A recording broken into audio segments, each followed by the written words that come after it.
मसीह के मधुर नाम में एक बार फिर से आप सबका स्वागत है।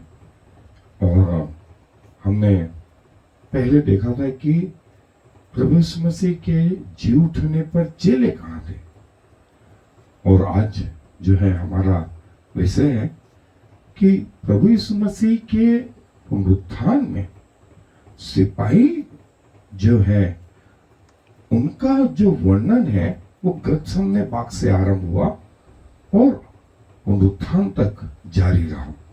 और पुनरुत्थान के दिन जो है जैसे स्वर्गदूत आया वैसे ही उस स्वर्गदूत को देख करके मृतक समान हो गए। फिर उसके बाद उन्होंने बिल्कुल यही हाल जाकर के महायाजकों, याजकों, पुर्णियों, हाकिम तक को सुनाया, और उन्होंने सबने मिलकर सम्मति करी और सिपाहियों को बहुत सारे रुपये देकर के कहा, ये कहना कि जब हम सो रहे थे तब उसके चेले आए और उसके लाश को चुरा ले गए, और ये बात हाकिम तक पहुंचेगी तो हम देख लेंगे। सो चेलों ने जैसा कहा गया था रुपये लेकर वैसे ही किया, और ये बात आज तक यहूदियों में प्रचलित है कि प्रभु की देह को चुरा ले गया है, वो जी नहीं उठा। और इतना बड़ा असत्य जो है, रोमी शासन में सोने की सजा मृत्यु दंड था, जैसे हम देखेंगे। और यदि सो गए, और आपको याद होगा कि पौलुस के समय में भी यदि कैदी भाग गए जेल में से, तो कैदी की जान के बदले वो सूबेदार की जान और सिपाहियों की जान जाती थी। सो सिपाही इतने सजग होते थे। सिपाहियों का जो वर्णन है मत्ती रचित सुसमाचार के 28वें अध्याय में, और जो है मैं उसकी कुछ आयतें पढ़ रहा हूं। तो पहली 4 आयतें 28वां अध्याय मत्ती रचित सुसमाचार, उसका पहली 4 आयतें और फिर 11 से 15 आयत तक।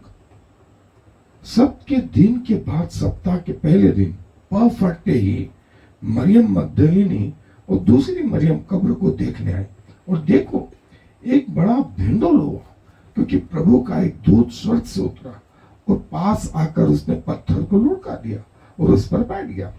उसका रूप बिजली का सा और उसका वस्त्र पाले की नहीं उज्ज्वल था। उसके भय से पहे हुए कांप उठे और मृतक समान हो गए। उसके भय से पहे हुए कांप उठे और मृतक समान हो गए। उन्होंने, स्वर्गदूत ने न इन सिपाहियों को कोई हानि पहुंचाई, न इनसे बातचीत करी, लेकिन उनके रूप को देख करके ये इतना डर गए कि मरे हुए जैसे हो गए। और आगे क्या लिखा है 11वीं आयत में, वे जा ही रही थी कि देखो पहरों में से कितनों ने नगर में आकर पूरा हाल महायाजकों से कह सुनाया। तब उन्होंने पुर्नियों के साथ इकट्ठे होकर सम्मति की और सिपाहियों को बहुत चांदी देकर कहा कि ये कहना कि रात को जब हम सो रहे थे तो उसके चेले आकर उसे चुरा ले गए, और यदि यह बात हाकिम के कान तक पहुंचेगी तो हम उसे समझा लेंगे और तुम्हें जोखिम से बचा लेंगे।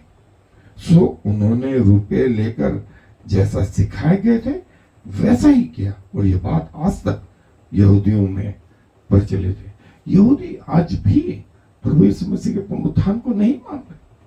और जैसा मैंने बताया कि रोमी सिपाहियों की सोने की सजा ये थी कि यदि उनकी उपस्थिति में जो कैदी चला गया तो सिपाहियों के जान उसके बदले में जाती थी। तो इस बात पे उन लोगों ने भरोसा किया, और जैसा मैंने बताया पुनरुत्थान के समय से 2 वर्ग हो गए। एक जो पुनरुत्थान पे भरोसा करता है और एक जो पुनरुत्थान पे भरोसा नहीं करता है।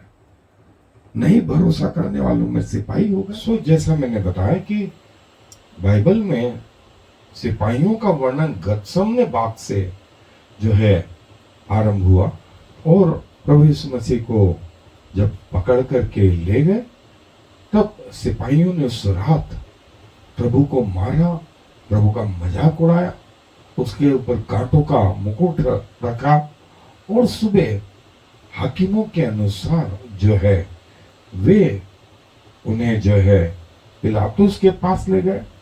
पिलातुस ने उनको हेरोदेस के पास भेजा, हेरोदेस ने फिर वापस पिलातुस के पास भेजा, और फिर कोड़े लगाए गए, और कोड़े के बाद क्रूस की यात्रा आरंभ हुई। सो ये वो टाइमलाइन है, और सिपाही इसमें बड़ा जो है रोल अदा करते हैं। और सिपाही लोग जो है, ये इतिहास बताता है कि उस समय के जो सिपाही थे वो ग्रीस, मिस्र से, सीरिया से लड़ाई लड़ चुके थे, और वे जो है मछली पकड़ने वालों से क्या डरेंगे। और लेकिन उनको डर उस स्वर्गदूत से लगा जो सुपर नेचुरल जो है पावर लिए हुए था, और वो जब आ खड़ा हुआ तब उसको उनको डर लगा, और उसके भय से वे मृतक समान हो गए। और सिपाहियों को जो है जब चांदी दी गई तो उन्होंने उस चांदी को लेने से कोई नकारा नहीं किया, और ये बात जो है हाकिम तक पहुंचेगी कि उस प्रभु यीशु मसीह के बदले में इन सिपाहियों के प्राण ले लिए जाए, तो उनको बचाने वाले महायाजक और पुण्य खड़े थे। सो ये वो सिपाही थे, ये वो सिपाही थे। और ऐसा कहा जाता है कि सिपाही जो है क्रूस के नजदीक तक प्रभु यीशु मसीह का मजाक उड़ाते रहे, लेकिन जब वो अंधकार छाया और उनमें से एक ने जो है भाला प्रभु के छाती में चुभोया और उसमें से लहू और पानी निकला, तब उनमें से एक ने कहा, ये सचमुच परमेश्वर का पुत्र है। उनमें से इतने सारों में से शायद एक बदला, और उसने कहा कि ये परमेश्वर का पुत्र है। और जो है पुनरुत्थान के समय तक हम ये बात देखते रहते हैं। और जैसा मैंने कहा कि गतसमने बाग में जैसे प्रभु पर इन्होंने हाथ डाले, और यहूदा इस्करियोती ने जो है प्रभु को चूमा, इसलिए चूमा कि कोई गलती से दूसरा व्यक्ति ना पकड़ ले जाए, और चूम करके उसने ये इंडिकेट करा कि ये है वो प्रभु यीशु मसीह। और तब उन्होंने प्रभु पर हाथ डाले, और प्रभु ने कहा, तुम मुझे लाठियां और जो है तलवार लिए आया, मैं तो तुम्हारे बीच में प्रतिदिन आता, मंदिर में तुम्हें उपदेश देता, तुमने मुझे डाकू चोर समझा। लेकिन चेले जो है उन्होंने प्रभु को पकड़ा और लिए चले। और ऐसा कहते हैं कि ये जो सिपाही थे ये मंदिर के रक्षक थे, मंदिर के गार्ड भी हो सकते हैं, लेकिन इनका अधिकारी जो है अन्ना जो था उस साल का महायाजक कैफा जो थे, और जो पुराने याजक महायाजक वे इनके अधिकार में थे। सिपाही लोग जो है इनके अधिकार में थे, और जैसा ये कहते थे वैसा होता था। इसीलिए हेरोदेस के साथ में जो है इन लोगों ने भी जो है प्रभु यीशु मसीह का मजाक उड़ाया, और प्रभु को मारते रहे। और जो है जैसा मैंने बताया कि कुछ सिपाहियों ने उन्हें जो है विनेगर या पित्त मिला हुआ जो है रस दिया और प्रभु ने उसे लेना न चाहा। उन्होंने प्रभु के कपड़े बांट लिए और जो है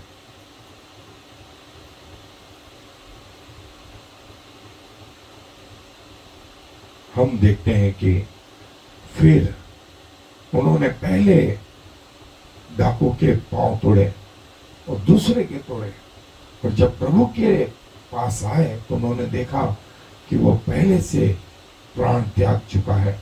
वो कंफर्म करने के लिए कि प्राण है या नहीं है, उन्होंने उनकी छाती में भाला घुसेड़ा और वहां से रक्त और पानी जो है दोनों निकल पड़े।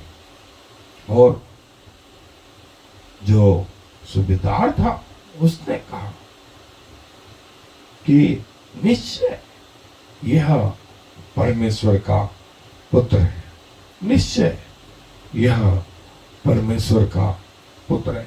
शायद एक जन बन और प्रभु को जो है क्रूस पर से उतारने में शायद सिपाहियों ने मदद करी, सिपाहियों ने मदद करी। सिपाहियों ने प्रभु के कपड़े बांट लिए और जब सिपाहियों ने उनका मजाक उड़ाया तो ऐसा कहते हैं कि गम्लीएल भी इन लोगों में से एक था जो पौलुस का गुरु था। जब प्रभु को वो रात में लाए थे और प्रभु को जो है उन्होंने दोषी ठहराया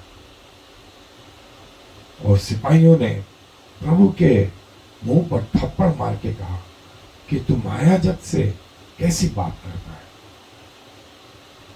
और सिपाहियों ने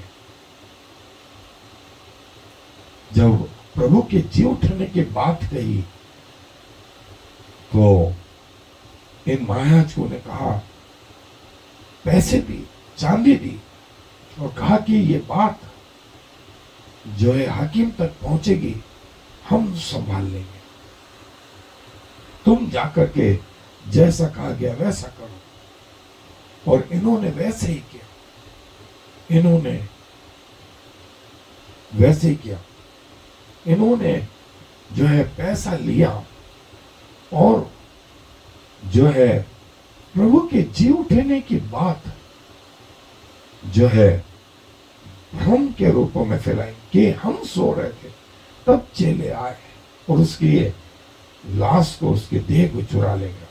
लेकिन स्वर्गदूत के आने के बाद स्वर्गदूत का रूप देख करके ये तमाम चेले इतने घबरा गए कि मृतक समान हो गए।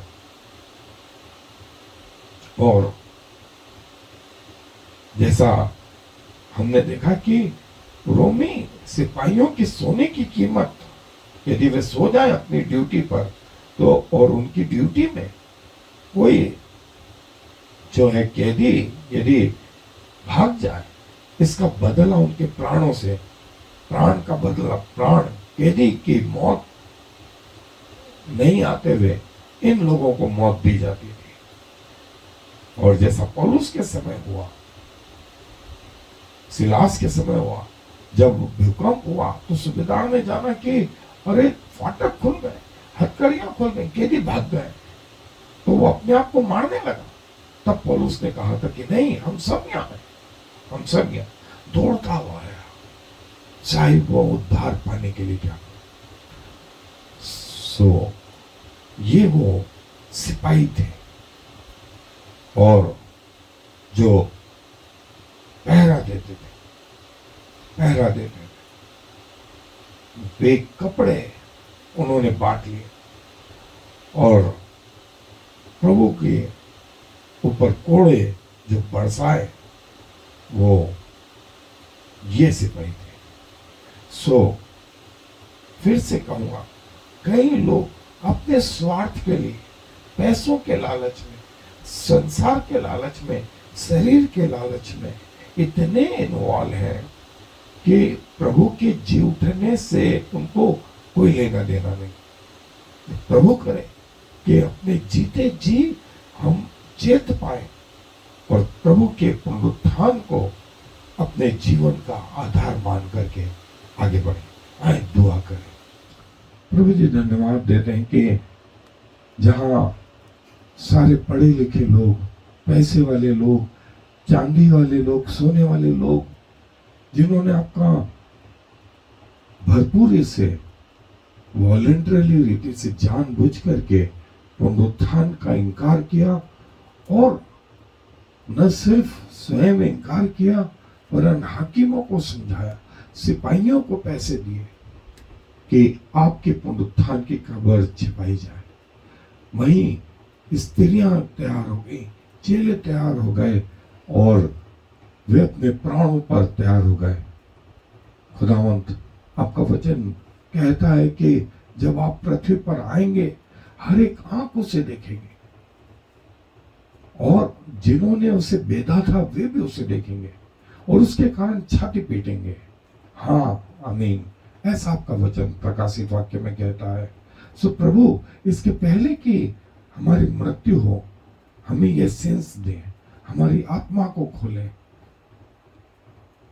जैसे जब पौलुस प्रचार कर रहा था, आपने अक्विला और प्रिस्किल्ला के मन को खोला, उन्होंने आपको ग्रहण करा और बाद में उन्हीं के घर में कलीसिया बनी और फिर उन्होंने कई लोगों को आपके वे जीवित और सामर्थ्य वचन में। सो प्रभु, ऐसा जीवन हमारा भी हो, हमारे मनों को खोले कि हम आपकी सत्यता को पहचान सकें। क्योंकि क्रूस की कथा नाश होने वालों के निकट मूर्ख था, लेकिन परमेश्वर की सामर्थ उन लोगों के निकट जो जीवन पाना चाहते हैं। सो प्रभु, फिर से अपने आप को क्रूस के साए तले रखते हैं, हमारे जीवन में आए और हमारा स्वामी बने, हमारा राजा बने। सारा आदर आपको देते हुए इस विनती को प्रभु यीशु मसीह के नाम से मांग लेते हैं, आमीन। और फिर